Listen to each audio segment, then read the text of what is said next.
Hello everybody, Raven Knight here, and welcome back to our Bible study series going through the life of David. I know that I was gone for 2 weeks, guys, but I am so excited to be back, to be diving back into David's life. There's so much to learn from it, and I'm anxious to get started. If you wouldn't mind turning your Bible, if you have one, to 1 Samuel. We're going into 1 Samuel 18, 19, and 20. But we're also going to be looking at Psalms 34. So have a bookmark on Psalm 34. I'll give you some time to turn to that. Again, sorry I was gone for 2 weeks. We were celebrating Easter in my family, and I had a lot of personal stuff in my life to deal with, so I was out of it for a little while, but I'm so glad to be back. And if you are new to this series, welcome. I hope that you enjoy your time here.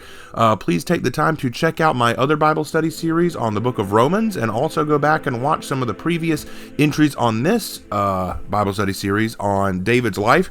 I think it's very important that we take a look at the life of David, because David is the only person in the Bible who is considered or called a man after God's own heart. But David had some serious flaws. David had a lot of problems that he had to deal with, and yet he was still a very, very important figure in the Bible. Incredibly important. And so I want us to better understand what made David a man after God's own heart, and what kind of flaws did he face, because the more you look at David, you start to realize this guy's more like me than I gave him credit for. Today, what we're going to be doing is looking at the giants that David faced. Last time we talked about David, we talked about David versus Goliath, which is one of the most famous pieces of the Bible you'll ever hear. It's known by people who don't even practice Christianity, but everyone knows the story of David fighting Goliath.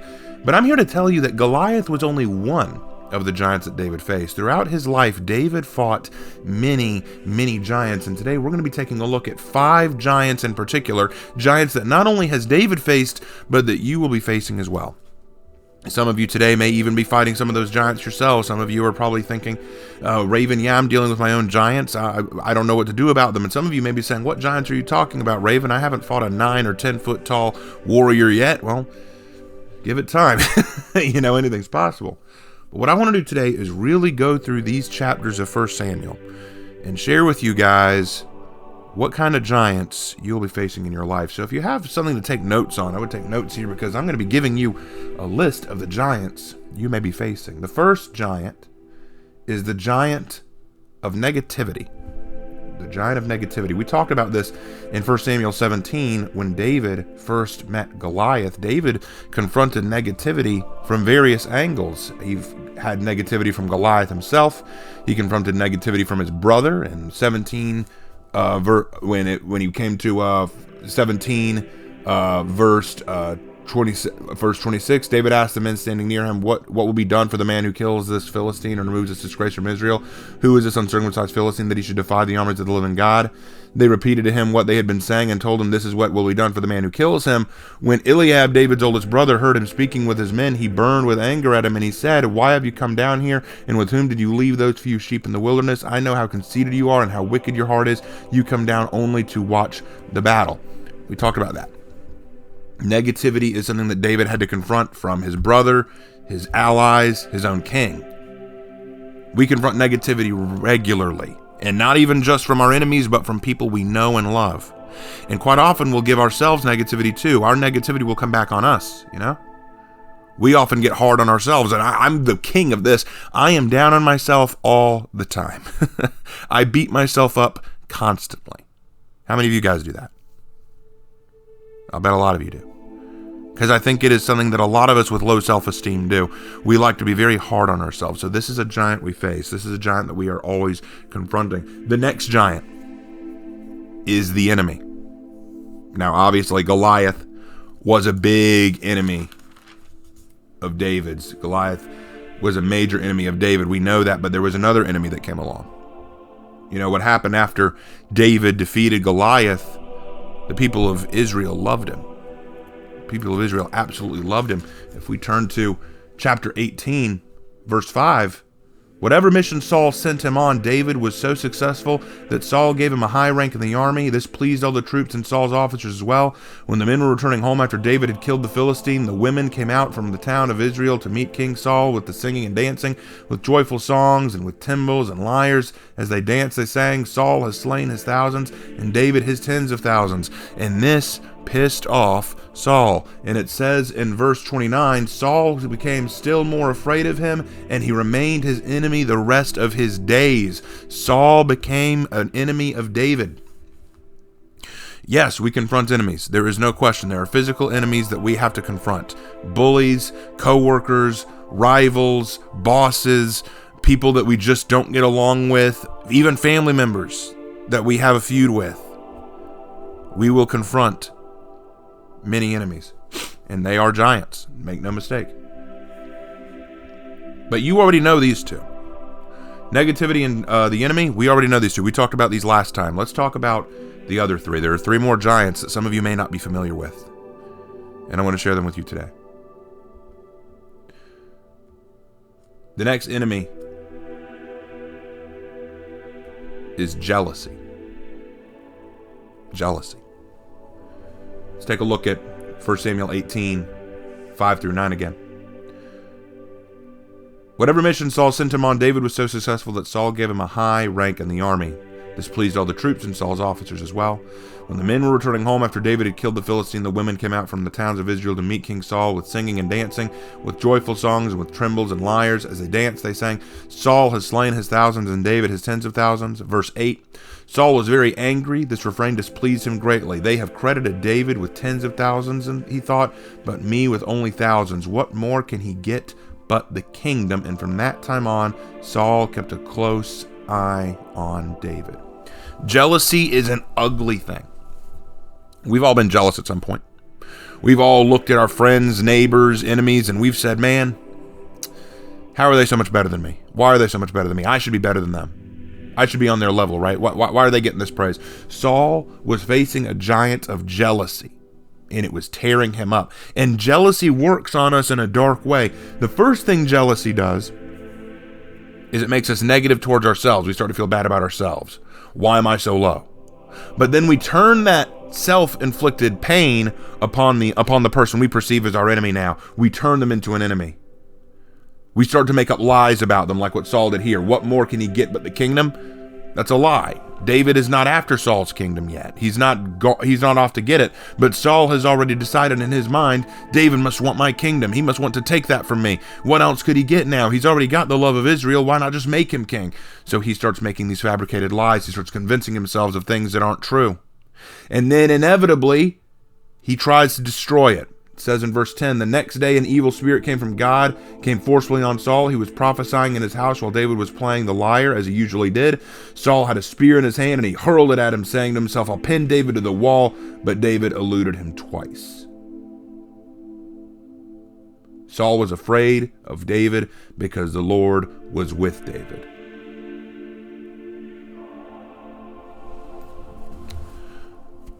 We become afraid of the people we're jealous of. We come to resent them, and eventually we try to hurt them or tear them down, or we try to remove them, or we try to belittle them. We try everything we can to destroy relationships. Because here's the funny thing, David and Saul were not enemies before. Saul liked David a lot. David was the one who came and played music for him whenever he was taunted by an evil spirit. David was the one who beat Goliath and brought glory to Israel. David was best friends with Saul's son, Jonathan. Saul liked David, but all it took was that jealousy, and suddenly Saul became a new person, and not a good one. He grew to hate David. He grew to detest him, and he wanted David dead. Not because of anything David did to him, mind you, but because of what Saul perceived David would do. Jealousy is an ugly thing. The next giant, this one will surprise you, is fear. Fear is a giant. So let's talk about David and fear for a second. One thing that always stood out to me about David is when he fought Goliath, he showed no fear. The first thing he asked when confronted with the giant Goliath was, who's going to take this guy down? Who's going to do it? Who is this guy? Who is this guy who mocks the armies of God? And then when everyone said they weren't going to do it, David says, well, I'll do it. No fear. None. Not scared in the slightest. Not at all. But now, David becomes afraid. Look in chapter 20, verse 1. This is after Saul has tried to kill David a number of times. David fled from Naioth at Ramah and went to Jonathan, his best friend, and asked, "What have I done? What is my crime? How have I wronged your father that he is trying to kill me?" He's afraid. He's getting scared. David is terrified. He is worked up. In fact, he's starting to plot schemes. David wants to avoid Saul at all costs, so he starts hatching schemes. Later on, you see here in the same book that David starts cooking up a scheme. He says in verse 5, "So David said, 'Look, tomorrow is the new moon feast, and I'm supposed to dine with the king, but let me go and hide in the field until the evening of the day after tomorrow. If your father misses me at all, tell him David earnestly asked me my permission to hurry to Bethlehem, his hometown, because an annual sacrifice is being made there for his whole clan. If he says very well, then your servant is safe. But if he loses his temper, you can be sure that he is determined to harm me. As for you, show kindness to your servant, for you have brought him into a covenant with you before the Lord. If I am guilty, then kill me yourself. But why hand me over to your father?'" You know what David's doing there? He's asking Jonathan to lie for him. He's asking Jonathan to lie for him. Say, "Look, man, I'm not going to go to dinner with your dad tomorrow. Tell him that I had to go home to see my family." It gets worse. In chapter 21, David went to Nob, to Ahimelech the priest. Ahimelech trembled when he met him and asked, "Why are you alone? Why is no one with you?" David answered Ahimelech the priest, "The king sent me on a mission and said to me, 'No one is to know anything about the mission I am sending you on. As for my men, I have told them to meet me at a certain place. Now then, what do you have on hand? Give me 5 loaves of bread or whatever you can find.'" You know what he's doing there? He's running away from the king. He comes to this priest in Nob. The priest says, "What are you doing here, David? Where's your army? Where are your friends?" And he says, "The king sent me ahead, he sent me ahead, and I'm not supposed to talk about why, but you need to give me shelter." He's lying to a priest. All to avoid Saul. And then finally, if we jump ahead to verse 10, that day David fled from Saul and went to Achish, king of Gath. Do you know where Gath is?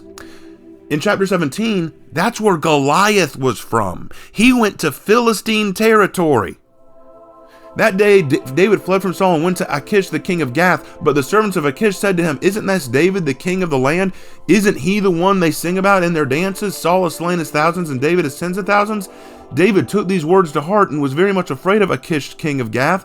So he pretended to be insane in their presence, and while he was in their hands, he acted like a madman, making marks on the doors and the gate and letting saliva run down his beard. Achish said to his servants, "Look at the man. He is insane. Why bring him to me? Am I so short of madmen that you have to bring this fellow here to carry on like this in front of me? Must this man come into my house?"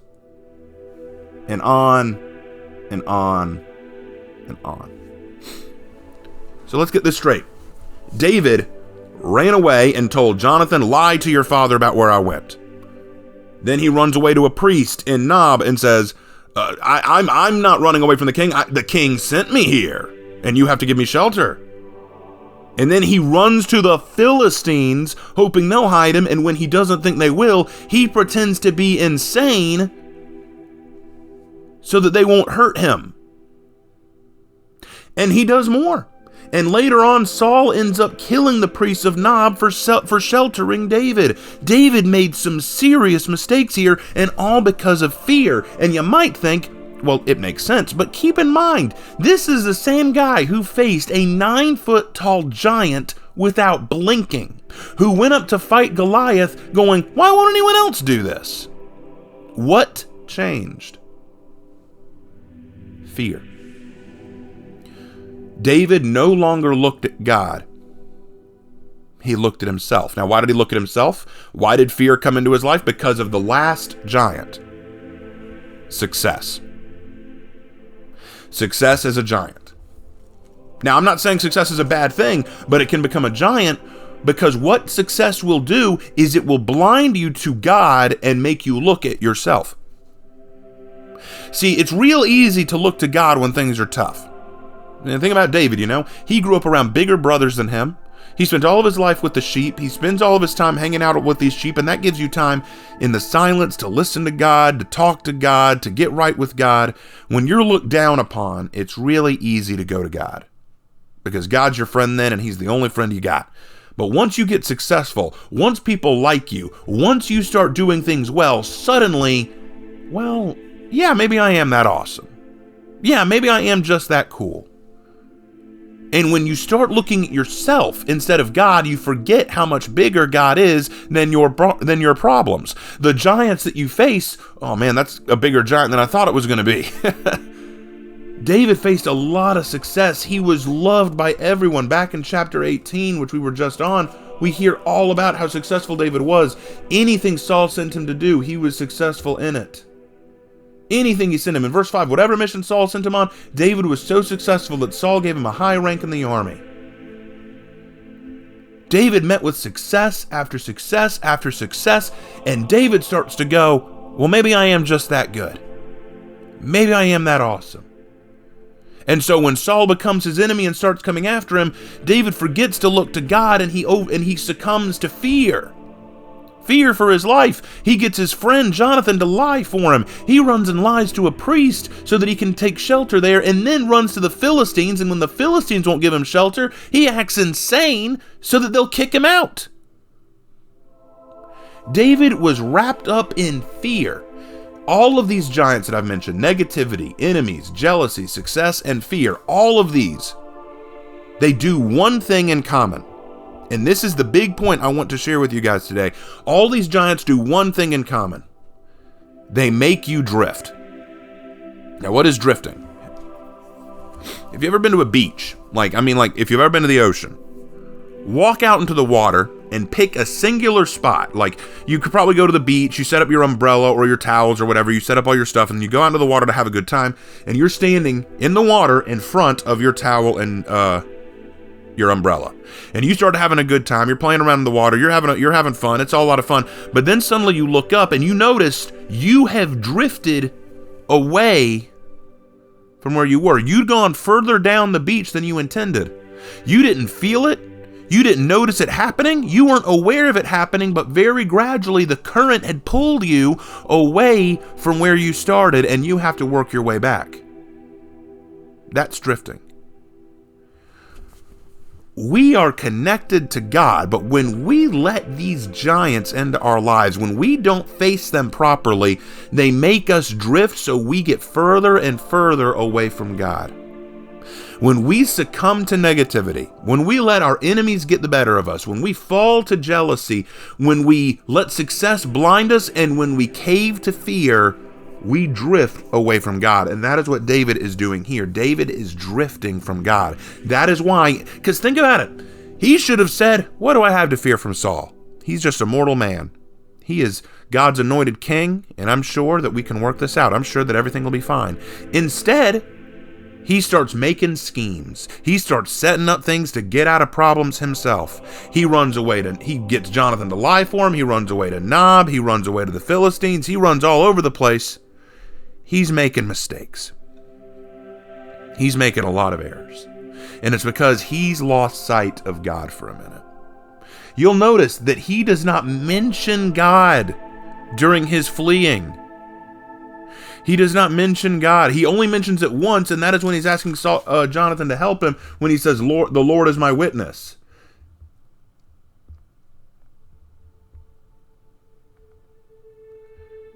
It is incredible to me how much David drifts, and he doesn't even realize it.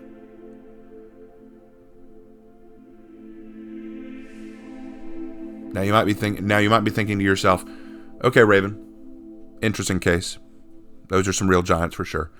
But how do I deal with them? There are two things you need to do to deal with giants. There are two things you need to do. The first is you need a relationship. You need a connection. You need a brother or sister in Christ who can support you and help you. I can't stress this enough. For David, it was most definitely Jonathan. Now, I did say that it was weird for David to go asking Jonathan to lie for him, but going to Jonathan for help was not a problem. Why? Because I think we all need someone in our lives who is there to support us, strengthen us, encourage us, and stand by our side. We need people in our lives who we can look to. The Bible makes it clear that mankind is not meant to stand alone. Blessed is he with friends who can catch him when he falls. That is a message in the Bible. We need fellowship. And now I don't mean just an awkward sort of acquaintance style relationship. We all have those. You walk into work or school and go, "Oh, hey, John, how you doing? Oh, hey, Sarah, what's up? How you doing?" Like, "Oh, Sally, how's the kids?" You have those, but that's not what I'm talking about. I'm not talking about a polite relationship.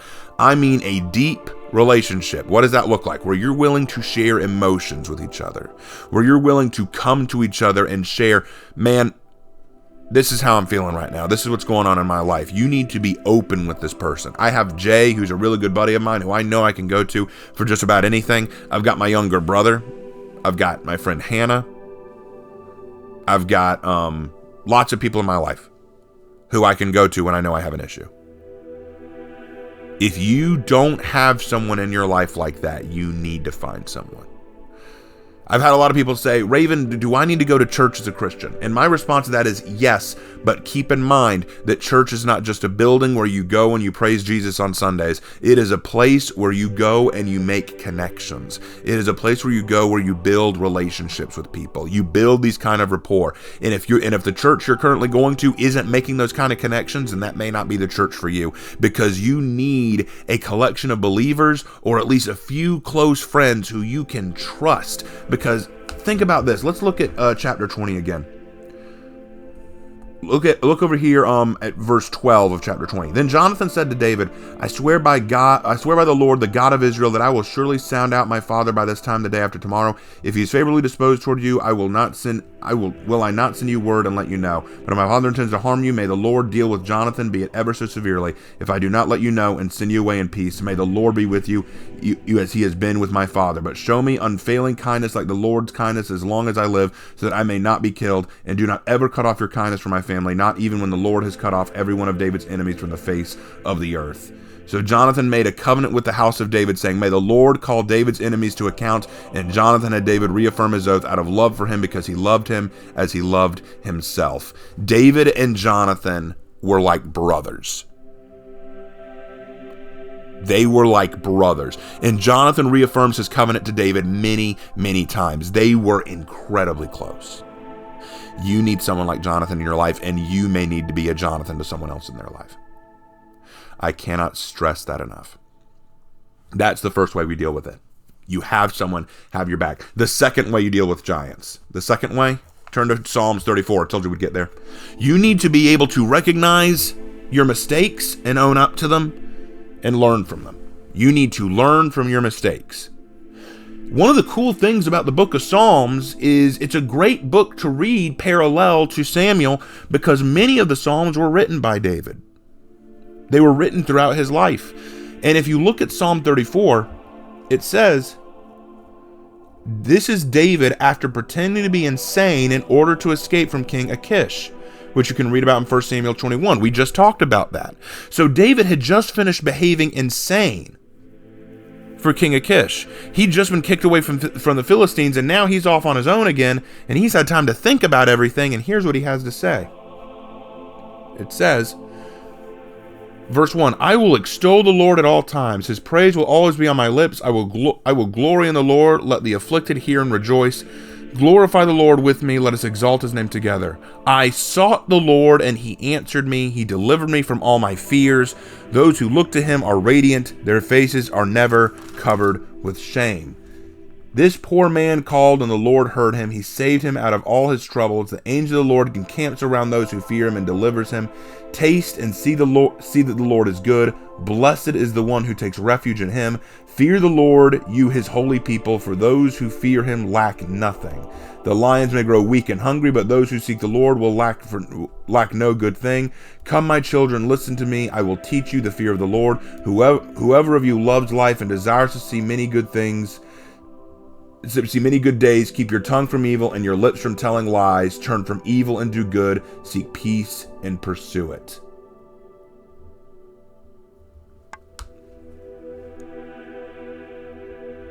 Just notice some of the things he said here. particularly here, where he in verse 12 through 13, whoever of you loves life and desires to see many good days, keep your tongue from evil and keep your lips from telling lies. Verse 14, turn from evil and do good, seek peace and pursue it. I like that bit where he says, if you want to hold on to your life and live many good days, flee from telling lies. What was it that David had done this whole time up until this point? He lied. He asked Jonathan to lie for him. He lied to the priest of Nob, and he was lying to be a madman in front of the Philistines. And he was looking back on all that, and he was going, man, I screwed up. I made a mistake. And he owned up to it. That's one of the great things about David, one of the key components that helps him and that we need to learn from. He sinned, yes, but he learned from his mistakes and he owned up to them. That's what's so important here. That's so important. David had Jonathan, his best friend, who was there to support him and help him, made a covenant with him saying, I am your friend forever, and you and I will stand strong in this. And he also learned from the mistakes he made and said, I can do better than this, and I will lift this up. And he wrote about it in the Psalms. He didn't just keep it quiet. He didn't just say, okay, well, I guess I screwed up. No, he said, listen to me, guys, I've messed up. Listen to me. I screwed up. I make mistakes. And if you want to learn from my mistakes, listen to what I have to tell you. That's why we are reading about the life of David in this series. Because genuinely, David has a lot to teach us. So glad that we're back, guys. I'm so glad to be able to continue this sermon series. I hope you guys learned something today. I really do. Going through the giants that David had to face. How many of you guys are facing some of these giants in your day-to-day? What are you facing right now? What giants are you confronting with? And are you drifting? Are you drifting as a result of these giants? If you are, hey, it's okay, but learn from David. Find someone who can help you. Find someone who you can confide in. Someone close, not just a, polite friend who you're on decent terms with. Someone who you trust. Someone who you know's got your back. And own up to your mistakes. Own up to your struggles. Learn from them. And continue to grow in Christ Jesus. Thank you guys so much for joining me. I look forward to next Sunday when we can continue this. I am very, very excited. Thank you all so much. And as always, I will see you in my next video. Take care.